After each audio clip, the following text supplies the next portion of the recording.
D'abord, ce lieu doit devenir public, faire de ce parc un lieu pour tous et donner une image de tourisme vert avec des aires de pique-nique, un aire de jeu pour enfants, des balades dans les arbres et le point de départ des randos qui vont sur le château de Tournoël, sur Volvic pour rejoindre le 441.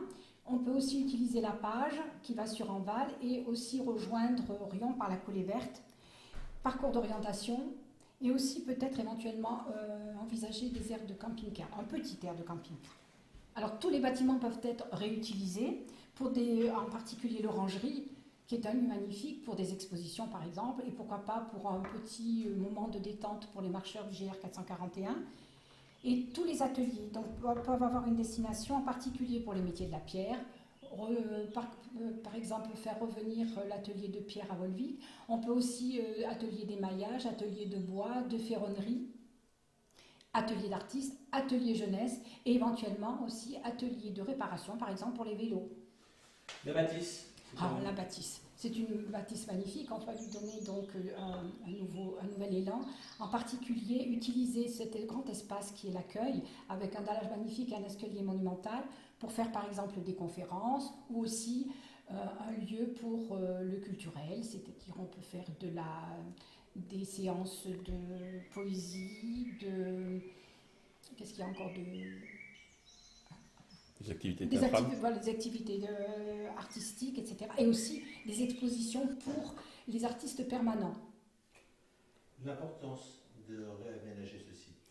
Alors, tout d'abord, je pense qu'il y a nécessité d'une réappropriation de cet espace par les Crouzaudaires et les Volvicois de façon générale.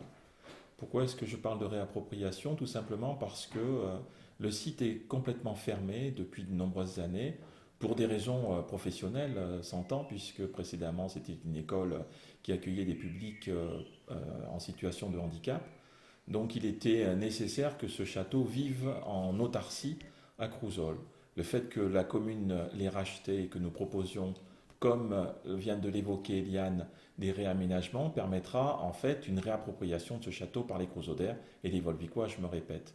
Mais par ailleurs, ce qui est très important, c'est d'avoir des phases de réalisation de ce projet. Nous ne pouvons pas tout faire à la fois. Nous allons donc commencer par faire ce que vient de dire Eliane, c'est-à-dire nous intéresser aux abords du château, aux bâtiments qui sont des ateliers à l'heure actuelle, et l'orangerie en fait partie. Et puis d'autre part, l'aménagement du parc. Nous avons mis en œuvre ce que l'on appelle la transfo.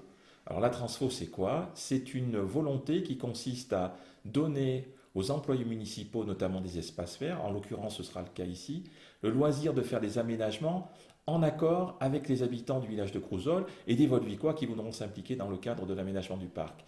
Ce sont des solutions qui ont été initiées par ailleurs, qui marchent particulièrement bien et qui font véritablement le lien social entre la collectivité, les personnels qui y travaillent et les résidents et celles et ceux qui veulent se promener dans le village de Crouzol. Eliane, une conclusion sur ce château, ce bel endroit que vous appréciez? Cet endroit est magnifique. Comme ce château est notre patrimoine commun, à nous de le réveiller bien évidemment.